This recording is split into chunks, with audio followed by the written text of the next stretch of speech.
And they read the scroll to the king.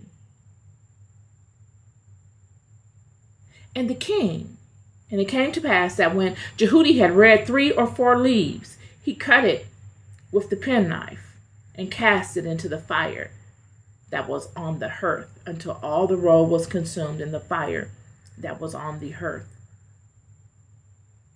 Yet they were not afraid, nor rent their garments, neither the king nor any of his servants that heard all these words. They cut the scroll, threw it into the fire. Not so long ago, I did a video on dreams and how when God sends you a dream, friend, it's fixed. It's going to come to pass. Yet, the enemies of God have the science of manipulating your dream as well. It's not up for debate. You don't have to agree with me. These are things that I know. I'm not wondering. I'm not timid. I'm not doubtful. I know what I'm talking about. Yet, you can destroy that dream. Just as that dream came to you in what looks like the imaginary realm, when it's God, it's not an imagination. It is. It's a prophecy. It's something that shows you a method of action that will come upon you in future days. Or someone in future days. Yet when the enemy sends you a dream, it's an imagination. Surely his will is wrapped up in it. He wants it to be a reality, but only if you accept it. And we can go back and forth on this all day long if you want to. It's will against will, and then if will is not strong enough, or even if will is strong enough, does it get beyond truth? There's buffers. Yet, if the enemy sends you a dream,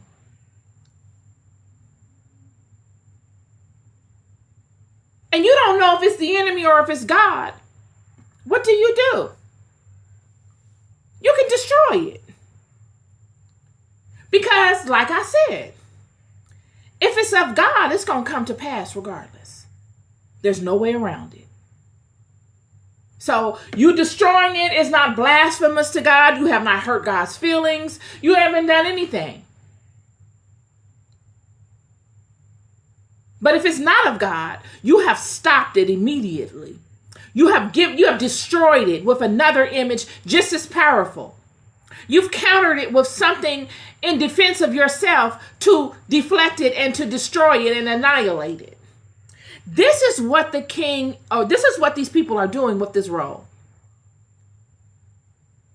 This is exactly what they're doing. For it to get to the level that it's gotten to the king and to Jehudi. Jehudi is wise enough. He's the master, friend. He's the scribe.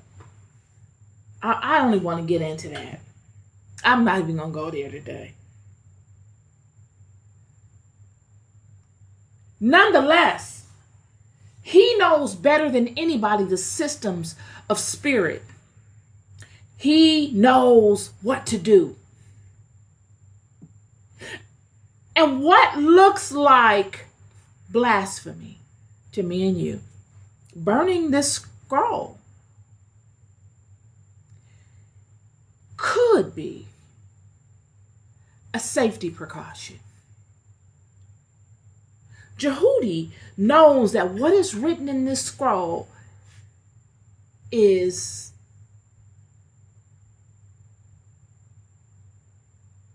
punishment. Only if they don't change.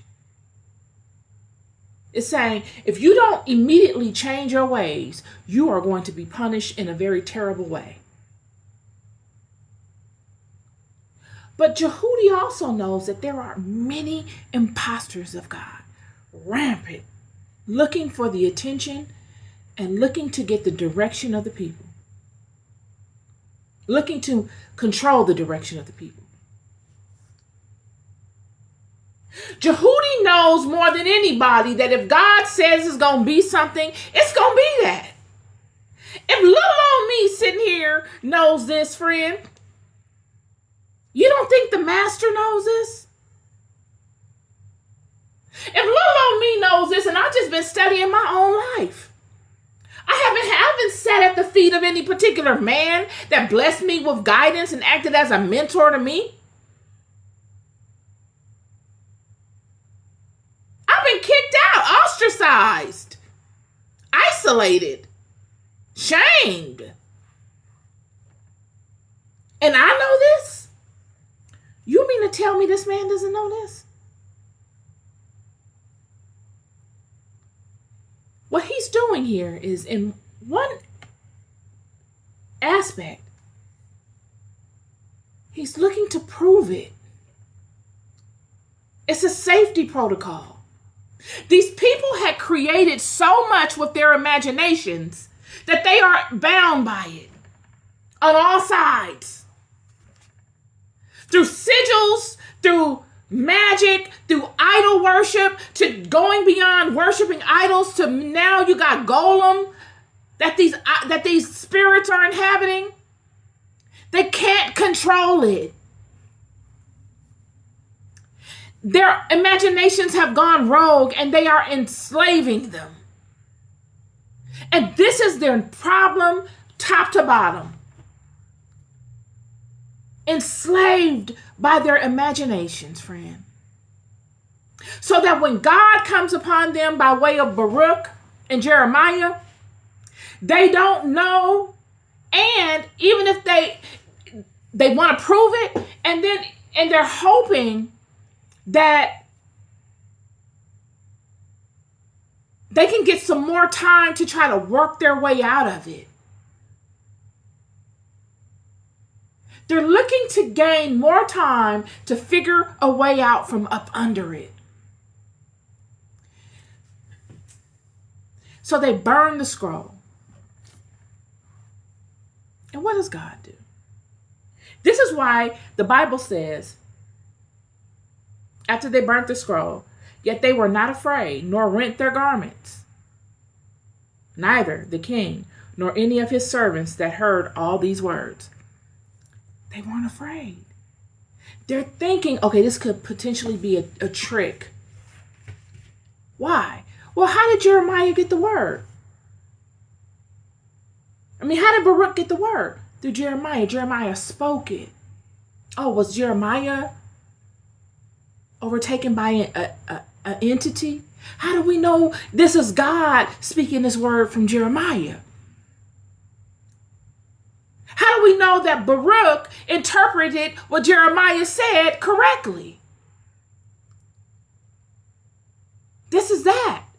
And what other spirits would come and sabotage? Could it be these evil spirits that we've created? You see, they've opened their minds up to creations that they know are possible and plausible to do such things because they've created them. Enslaved by their creations. They're paranoid. They've complicated a very uncomplicated life. Goes back to what I said about the Rechabites living in tents and not owning things. They live a very uncomplicated life. They can trace a hand that comes upon them and know it's of God or of an enemy because they don't have a lot of other stuff going on. The children at this point have contaminated everything with their imaginations. This is the height of that. We will go further in the book of Ezekiel when Ezekiel comes upon the children and they're hiding. Verse 10, chapter 8 of Ezekiel. Chapter 8 of Ezekiel, verse 9. And he said unto me, go in and behold the wicked abominations that they do here. So I went in and saw, behold, every form of creeping thing and abominable beast, and all the idols of the house of Israel portrayed upon the wall round about. And there stood before them 70 men of the ancients of the house of Israel, ancients of the house of Israel. And in the midst of them stood Jaazaniah, the son of Shaphan, with every man his censer in his hand, and a thick cloud of incense went up.